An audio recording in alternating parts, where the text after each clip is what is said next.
in the decision-making position of economic policy are those guys who were learning macroeconomics 30 years earlier. Okay? So economic knowledge comes to practice quite slowly. That is the relationship between unemployment and inflation. And it seems that in sometimes it really works, but later in the 70s it did not work at all. So the question was whether it is normal that it works or the normally does not work. Maybe it works in the short run, it doesn't work in the long run. Now let's see whether it's only the short run and long run issue or something else. The first what you say, that is the short run, long run. Okay? It's really true. That is the famous Friedman-Phelps. That's what you mentioned. That whether the workers can be cheated or not. Okay, no, because they adjust their expectations, and they adjust their expectation, will get on a higher and higher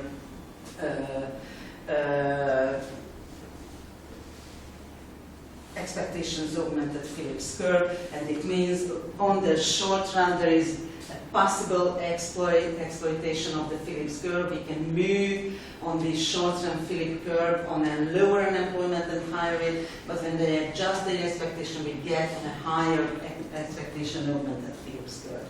So that is the famous Friedman-Phelps framework. Once again, what is common in Friedman and Phelps? You said it the last time. Both Nobel Prize winners. Okay, so both Friedman and Phelps are Nobel Prize winners. Samuelson and Searle are Nobel Prize winners. Friedman and Phelps. It was only the first blow. It said that in the short run there is no Phillips curve. What was the next step? Rational expectation theory. Is it still fine? Rational expectation theory, basic macroeconomics, something, Lucas. In the rational expectation theory, there is no short-term Phillips curve. In the rational expectation theory, it means that the people immediately use all the information they have at hand, and they know the whole macroeconomic framework in their head, and they know how it works. That is, they do not need to adjust their expectations, because they immediately react, elaborating in their head all the necessary information. It means that only surprise inflation matters. There is no monetary policy, according to a rule, which can exploit the Phillips curves, because people do not react on it. Okay, so only surprise matters. That is the Lucas-Sargent rational expectations theory. By the way, again, Lucas and Sargent are Nobel winners. So far we are running only through Nobel winner prizes. And that's when you said that it's only the short run.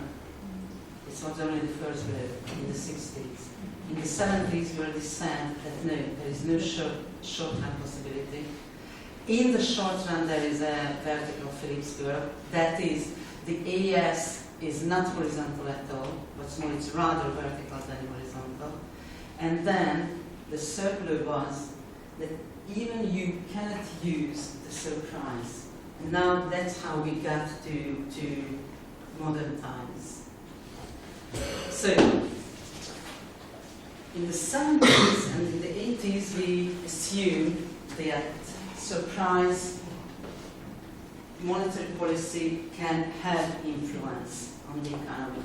And then the timing constancy principle came, that is Kidland-Prescott, rules rather than discretion. And we already not asked what is the common in Kidland and Prescott, because they got together the Nobel Prize in chemistry. It's something like I've asked the Hungarians, what is the TUS in English? TUS probably. Principle. No. That's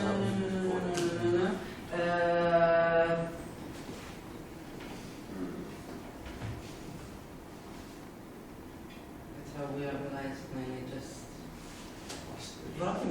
hostage. As is hostage problem. Science. So the hostage problem and the government.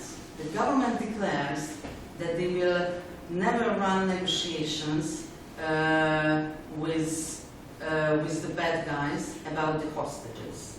But the bad guys know that as soon as they have hostages, the government will break his promise and will run negotiations. So the hostage problem is whether you can keep yourself to your original promises. And the time inconsistency problem is that normally you say that I will do this, but at a certain point of time you will break your promise, and it means that you will get to a lower equilibrium. To turn this case to the economy, it means that economic policy always says that we would like low inflation and low unemployment. That is the declaration of the government. But after a certain period, the government realizes that the next elections are coming, and he breaks his promises. It means that he tried to buy, at the price of some inflation, a lower unemployment. It means that you need somebody in the economy who will press the government to keep his promise, and that is the central bank. So, the surprise-based monetary policy in the long run will be never consistent, because the government from time to time tries to surprise the economy, and it will get only in the higher inflation fast. And that's why the central banks are the ombudsman of the long run. And that's why the central banks need to be somehow independent from the government. Not from the economy, but from the government. Means they are that body who press the government not to break their promise, what they did at the beginning of the election day. Okay, and that's how we get to the modern time, and that's how we realize that inflation, unemployment relationship, it's not an exploitable one. That is, you cannot use the monetary policy to buy some unemployment at the expense of higher inflation. So, what are the lessons we have heard? Number one, that high inflation does hurt. We didn't discuss it so far. High inflation, I think was the first word we heard today, yeah, Adam, you said volatility. So high inflation is always together with high volatility. We have several empirical verses which prove this statement. That is, higher volatility is high uncertainty, and as a consequence, your decision making will be less rational, and there will be a suboptimal resource allocation in the economy. The second main negative characteristic of the inflation is that high inflation is always an unintended redistribution of income. Inflation is always redistribution of income because inflation never keeps the relative prices fixed. So what you should understand that when there is a general increase in the level of prices, it will always mean some distortion in the relative prices. It never happens that there is only a shift in the nominal terms and no shift in the relative terms, in the relative prices. So as a consequence, the high inflation is always a redistribution of income, what's more an unintended one. So the two main negative features, high volatility, it's empirical. It's very difficult to prove in an academic way. So high inflation, high volatility, which means suboptimal allocation of resources. And second, high inflation changes the relative prices, that is the price-wage relationship as well. And as a consequence, it's an unintended redistribution of income. That's why what we say that achieving price stability, it means achieving economic stability. We would like to stabilize the inflation to achieve stable economic environment. While doing so, what we learned, expectations are important, so we try to anchor the expectations. And the second, it's always better to use rule than discretion, and it's very difficult because monetary policy normally doesn't work according to rules. So there are some rules, but in this framework of rules, you always take discretionary monetary policy actions.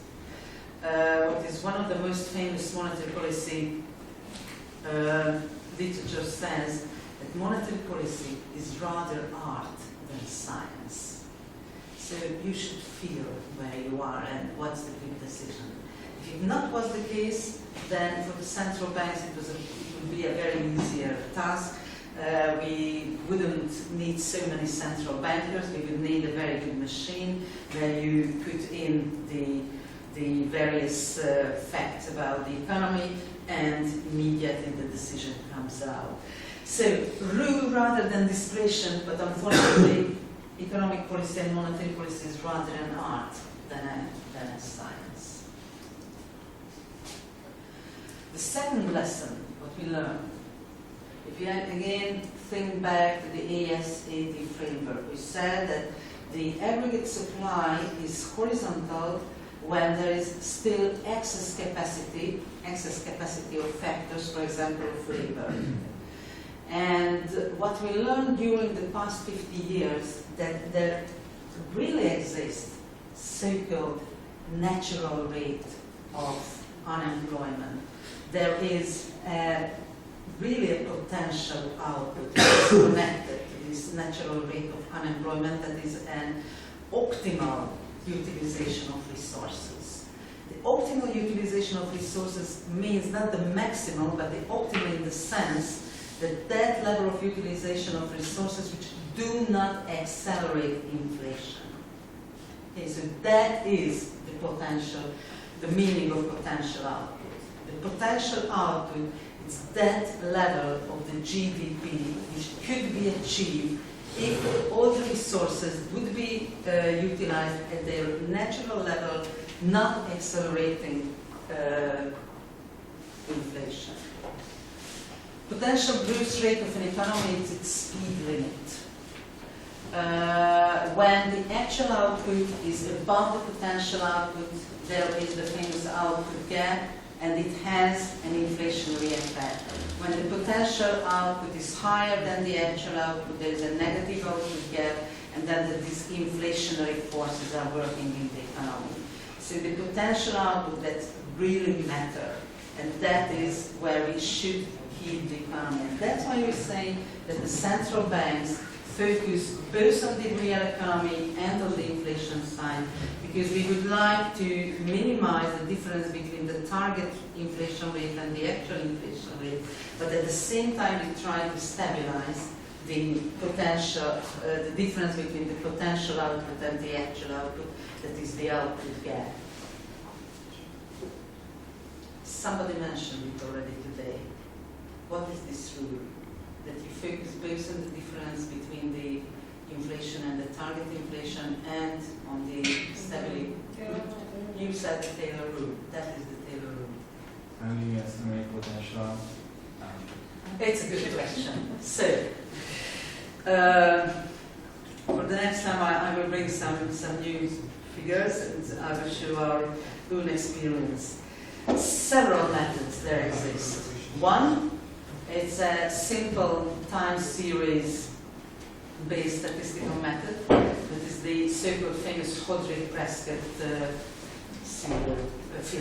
Hodrick-Prescott filter, which is not the most reliable, because where do you use then that characteristic of the potential output that it's at that rate of utilization of factors which is not inflation accelerating. So you try to get out from your past history dew points where the inflation was at an acceptable level, and you try to make try to apply the Hodge-Prescott filter on these data points. But it's very, very unstable method, very much not robust method, and very much depends on the last point what you enter in the.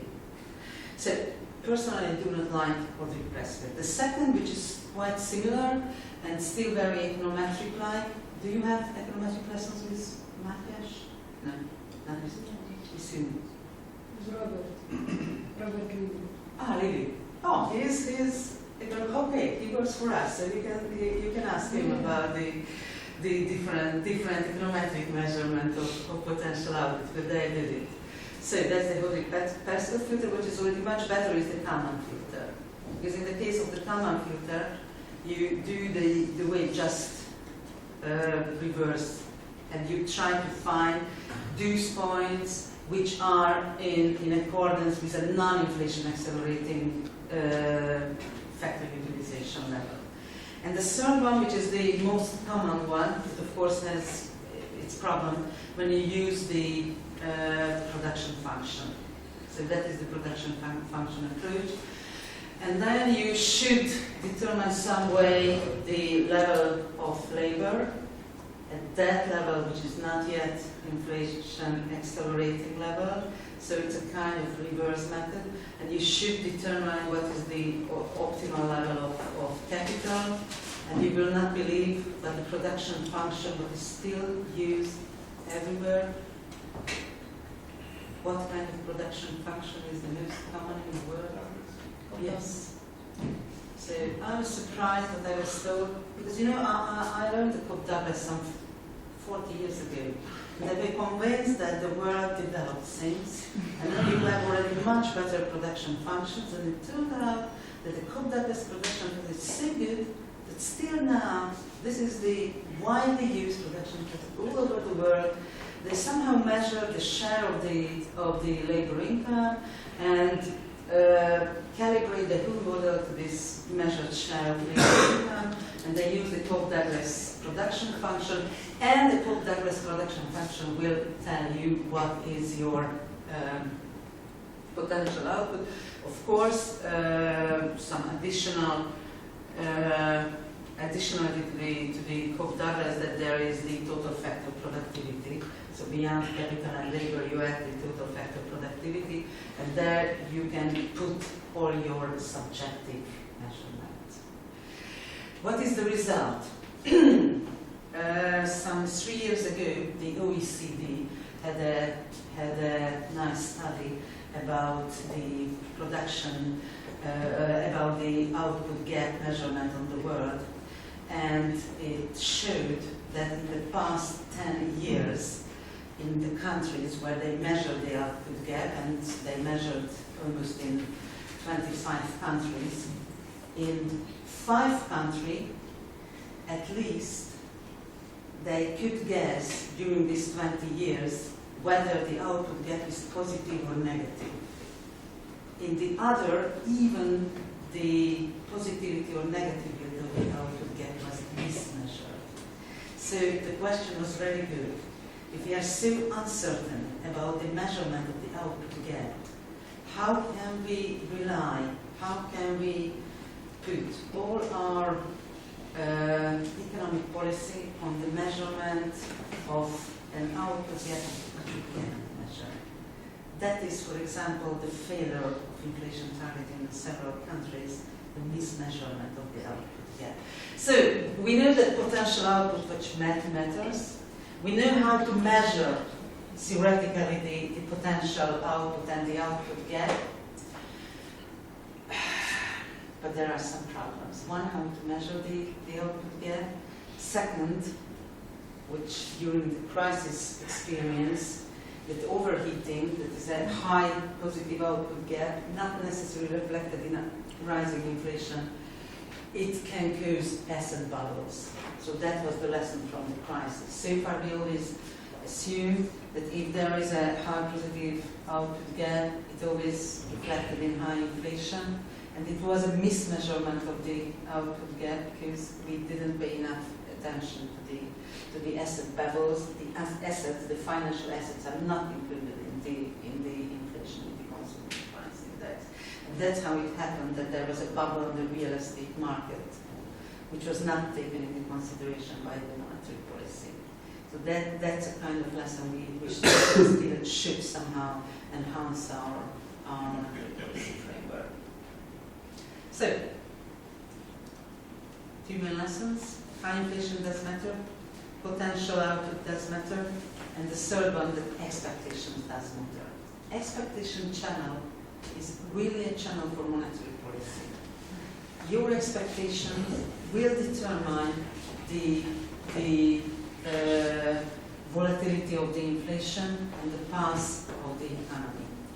If inflation is persistently high and very often goes to surprises, it means that it built in the expectations, and that it means that when there is a one-off price increase, it's built very quickly in the expectations, and you do not believe in the monetary anymore.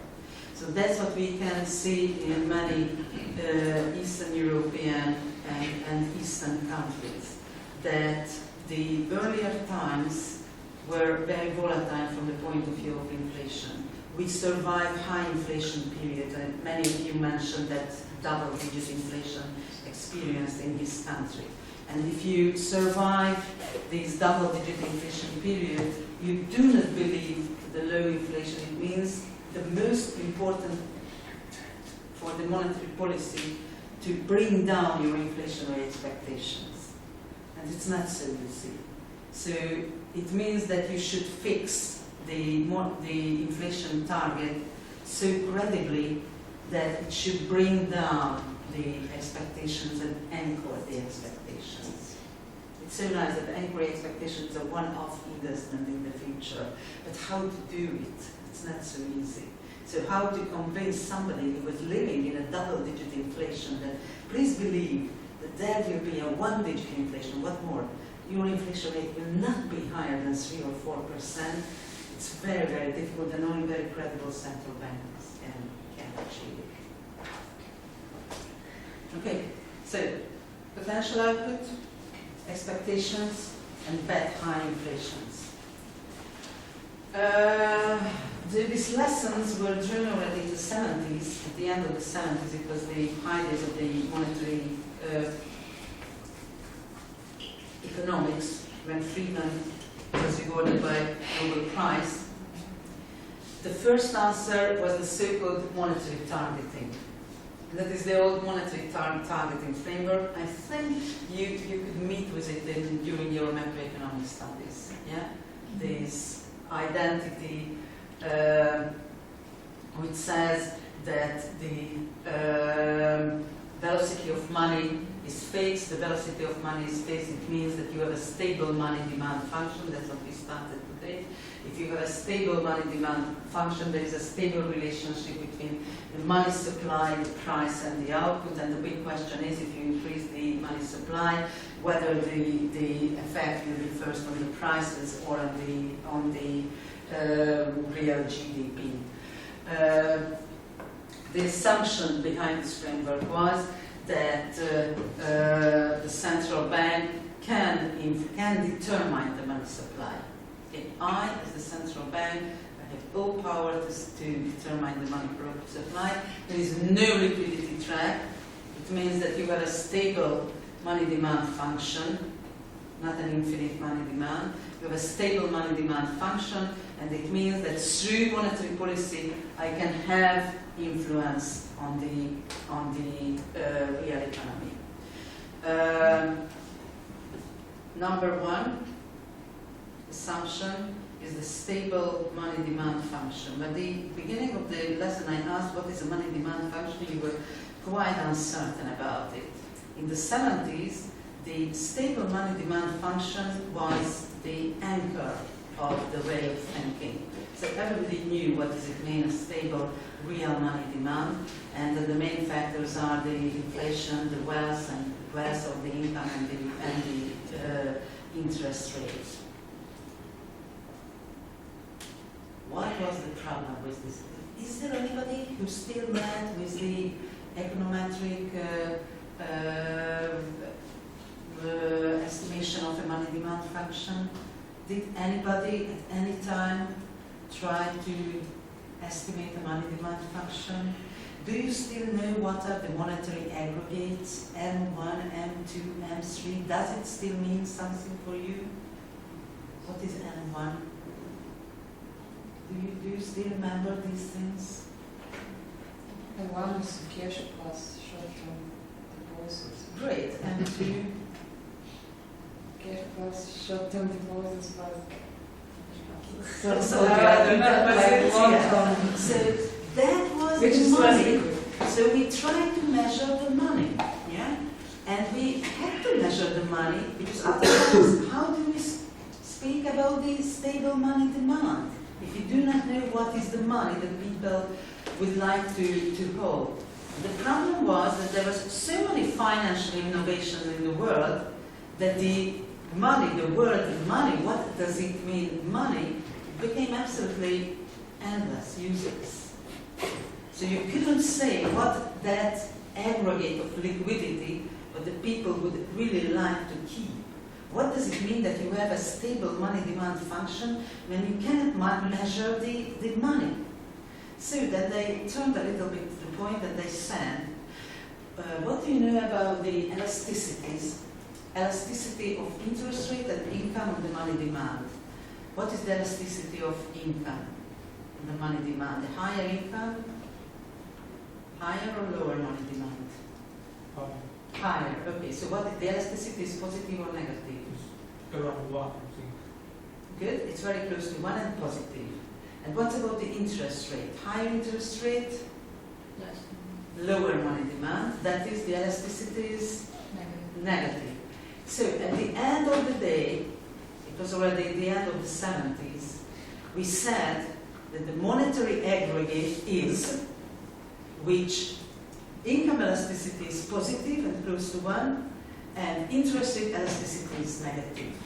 But we couldn't determine a monetary aggregate which would fulfill these very basic assumptions. And then the people gave up to bother about the money demand function. So the general problem was that money demand was not stable in none of the monetary aggregates. Unfortunately, it was the end of the classical Friedmanism. In the classical Friedman story, the classical monetary story, the money demand is the most stable function in the world. And it turned out that money demand is not stable, and it means that unfortunately this monetary targeting framework doesn't work. And there was one more problem. What about the central bank? How the central bank can influence the money supplies? Does anybody remember what was the famous mechanism through which the central banks, still in many of your countries? Interest rate, open market. Yeah, but what was the way? So, okay, I buy, okay, through open market operation, I as central bank buy some government bond. It means that there will be base money in the system. How will be from the monetary base real money? So what is the process? It's how I can determine the monetary base. Okay, that's the money of the banks. I do not buy from the public. I buy government bonds from the bank. I have relationship only with the bank and not with the public.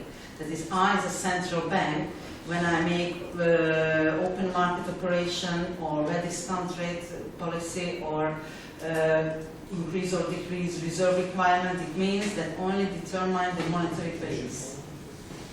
What is the connection between the monetary base, that is the basic money, the M0, and the monetary aggregates, that is the money in the hand of the public?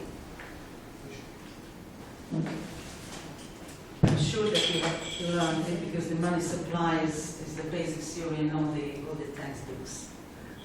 So, do you remember still the process of money supply? What was the financial intermediation? That was the word I was waiting for. So what did the banks?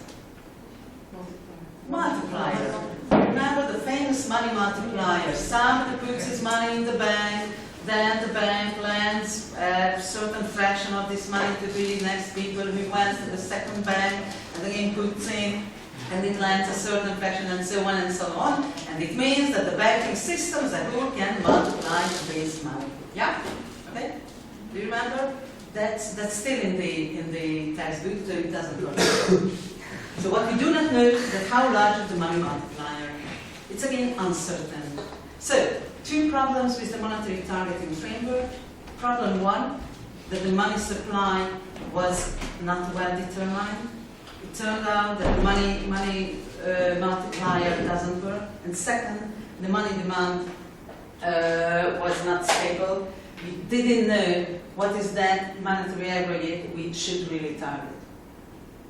Different countries. It was a failure in the Swiss National Bank, not only because of these problems, but because there was the financial globalization. And the whole monetary aggregate framework worked only in the closed economy. The Switzerland was not a closed economy. And it means that the money supply was much more determined from abroad than from the activity of the central bank. Central bank had not enough influence on the monetary aggregate when it's an open economy, and the capital flows and inflows has a much larger role determining the monetary aggregate. Second, it was a failure in the US and the UK. It was because of the credibility of the monetary policy, because people realized that the money demand function is not stable and it doesn't work. The big counterexample is Germany. So we do not know any country in the world where this monetary aggregate targeting framework was a real success. Many countries used it. Some countries from you still use it. They still are targeting monetary aggregates. They suppose that I have an influence on the monetary aggregate, and through it I can influence the real economy and the inflation rate. It doesn't work. The big counterexample is Germany, only because the Bundesbank was and is the most credible institution in the world. And if the Bundesbank said that the AM3 will grow by 0.3%, people believed it. So, monetary aggregate targeting framework doesn't work. The money supply is not fixed. The central bank cannot really influence the money supply. The money demand function is not stable. And nevertheless, in Germany, it worked for 20 years. That's why the credibility is the most important for the central banks. If you are credible, then you can achieve everything. And there where the academic background started to think about the word credibility. It's very difficult to measure, So what does it mean, credibility? That's what we should learn, because that's the most important for the monetary policy. No matter how wise you are, no matter how much you know from the academic science, now you know everything about how the monetary framework did evolve, but the most important factor is credibility. So, that was the monetary targeting. Monetary we had an operational target, that is the monetary base, as you said, open market operations, reserve requirement, etc., etc. There was a medium level target, which was the monetary aggregates, money, credit, etc. And through this, we tried to influence the ultimate goal. It didn't work because unstable monetary demand, we couldn't really influence the monetary aggregate, and also the central banks were not very good. So, just to summarize what was the standard toolkit, that's what you really know. Open market operation, fine. What does it mean outright sell and buy? What does it mean outright? As opposed to. outright selling or buying on the bond market, it means it's not a repo transaction. Okay, so it's a one-way transaction. I buy it and keep it. A repo transaction means that I buy it and resell it. Okay, outright sell and buy of government bonds is not typical for the modern monetary policy framework, but is the classical open market operation used by the Fed. Just the same for foreign currency, and that's for the open countries. For open markets, open market operation can mean not only buying or selling bonds, but buying or selling foreign currency as well. Because through foreign currency buying and selling, you can sterilize or increase the monetary base in the economy. It's just the same as the bond market. It's very important because most of the textbooks you will read the open market operations concerning only government bonds. When the central bank buys government bonds, it pushes monetary base to the system. Yeah, so it increases the monetary aggregate and it loosens the monetary policy. Just the same with foreign currency. So do not forget that for closed economies, that usually you will see the government bond market. For open markets, when there is a foreign currency inflow and outflow, you should sterilize it or you should intervene on the market, and you have the same effect on the overall monetary aggregate. Which is not outright, these are repo or swap. The outright sell and buy, I buy it and I keep on my balance sheet. A repo transaction means I buy, and at the same time there is a promise that I will sell it. Okay, so a repo transaction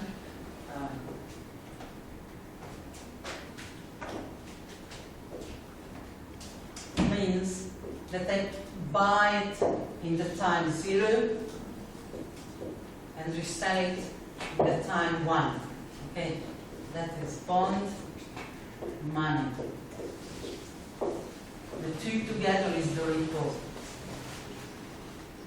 Of course, when I agree to resell it, it will be done at a different price. Okay. The price difference between the two time periods is at the same time an interest rate difference. Okay. So it determines the interest rate. If I buy from you now a government paper and resell it to you at a higher price, it means that you pay a kind of interest rate. Okay, so through repo transactions, I determine an interest rate on a central bank loan. Okay, the repo transaction, it's actually a lending transaction.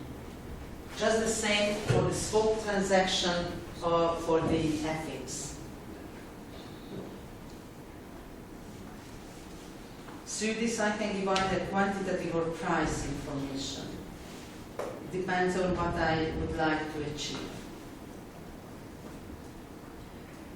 This is a standard monetary policy toolkit. I think you have met it in all the textbooks.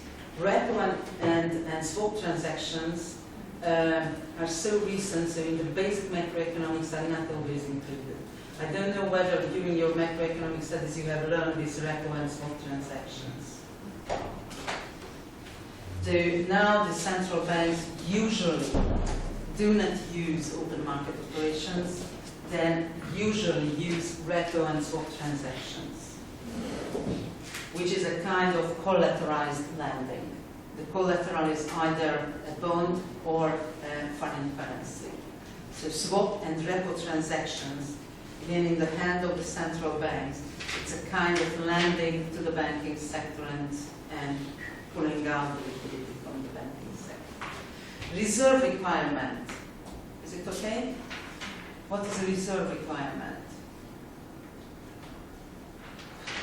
How much money commercial banks should keep on the accounts of the central bank? Perfect.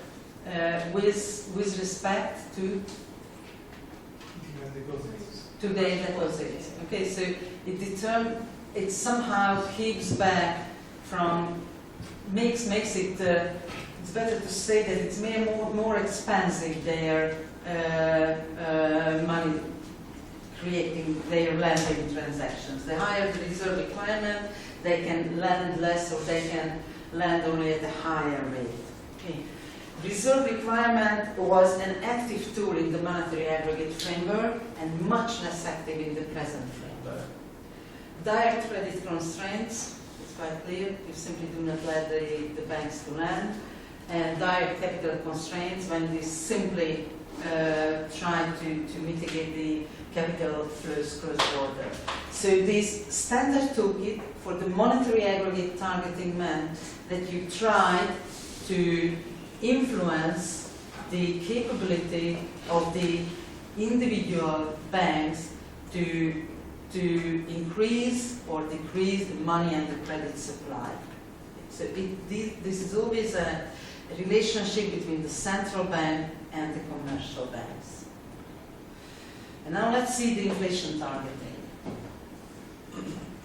It's now only the framework we will discuss now. What's the difference between inflation targeting and monetary aggregate targeting? In the case of the monetary aggregate targeting, we had 3 layers. We had an operational target, a medium-level target, and an ultimate goal. In case of financial targeting, you have only 1 layer. You determine the interest rate, and you try to achieve immediately your ultimate goal, the inflation. You determine the interest rate of the central bank, that is the base rate, in order to minimize the difference between the expected and target inflation and the output gap. So again, the Taylor rule. So you use your Taylor rule to determine your interest rate, which will be the price for the banks. And through the price of the banks, through the interest rate of the banks, you can influence the interest rate in the economy. How does it work? We will see in the next lesson. So, before we go to the details of the inflation targeting, let's see that what the possible monetary and exchange rate framework does exist in the world. And now you can arrange your country within this map.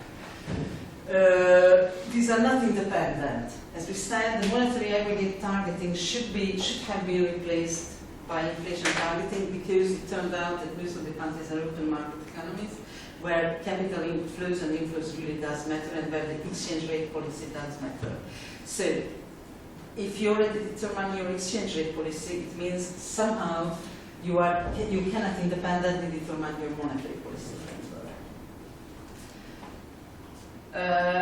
Exchange rate arrangement with no separate legal tender. It means that the currency of another country circulates as a sole legal tender. That is impossible to respond. So you are your own money and it's only connected when you use euro. No, we use actually euro. We don't have our own money. You don't have. No. You don't have your money. You use euro. Yes. Number one. Yes. That's why I said we don't have a monetary framework. Absolutely. So it means that if you use this exchange rate arrangement, it means that you give up the independent monetary policy. Yes, absolutely. What is the disadvantage of this kind of policy? You have no monetary policy. First of all, you have no independent monetary policy. At all. Second, you are not part of the eurozone. That is, there is no real lender of last resort in your monetary system.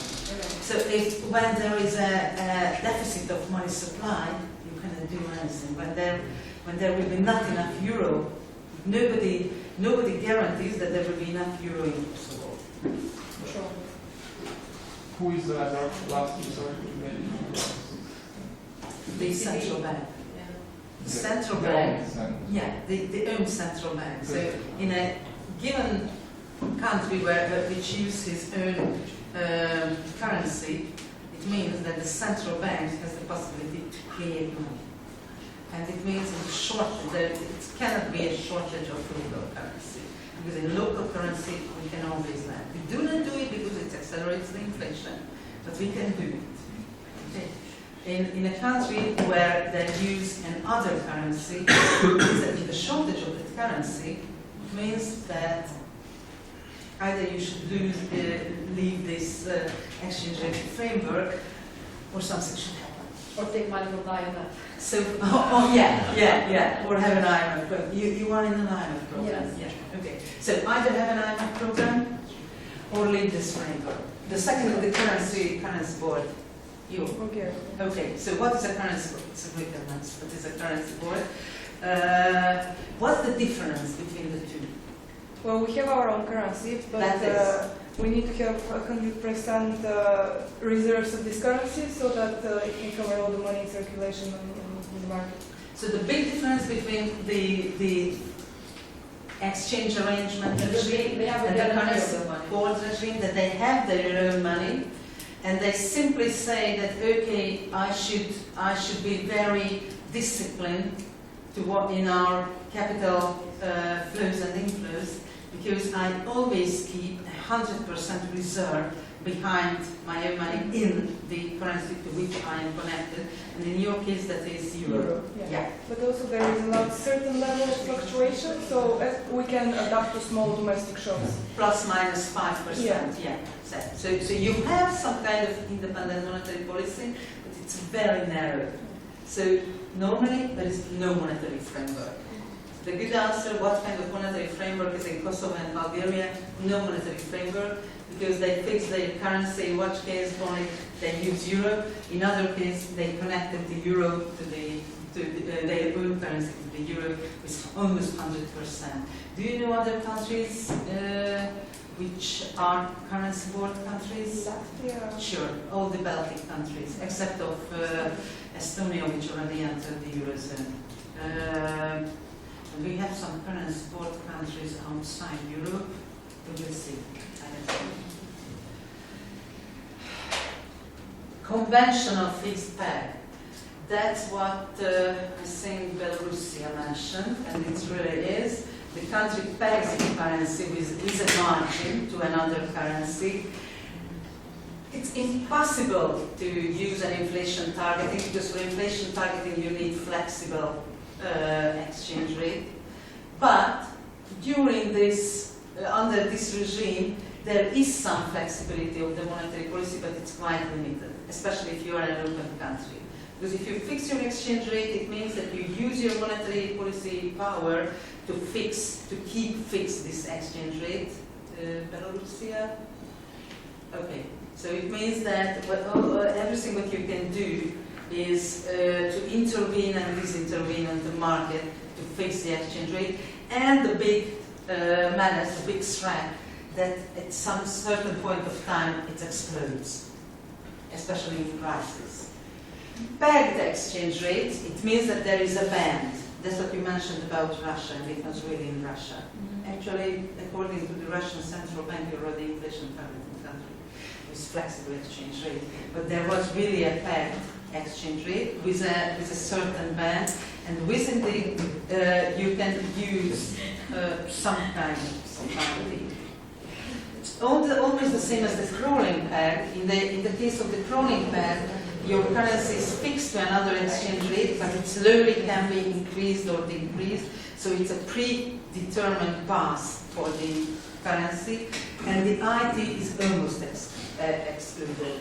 There are two exchange rate regimes for open countries where you can use inflation targeting. One is the managed floating, and the last one is the independent floating. So that's the number one question that you should put to yourself. What kind of exchange rate regime is prevalent in my country? If it's not a managed floating or an independent floating, which means that the exchange rate can evaluate as it likes, it means that you cannot use inflation targeting. What's more, it's very difficult to use monetary aggregate targeting. The scope for the monetary policy is very limited to influence either the inflation or the real economy. So in most of the countries, the monetary policy is a very, very narrow path. But we would like to convince almost all of you that it's better to use the exchange rate regime 6 and 7, because then you have the independence of your monetary policy. You are less vulnerable in the crisis, and you can use much more your powerful toolkits. With fixed, with currency board, with exchange rate regimes, as a matter of fact, monetary policy for you is only for the future. And now let's see what kind of monetary policy we have. Inflation targeting we will speak about full next time, so you can skip it. Monetary aggregate anchor, that's what we mentioned last time, right now. Exchange rate anchor, that's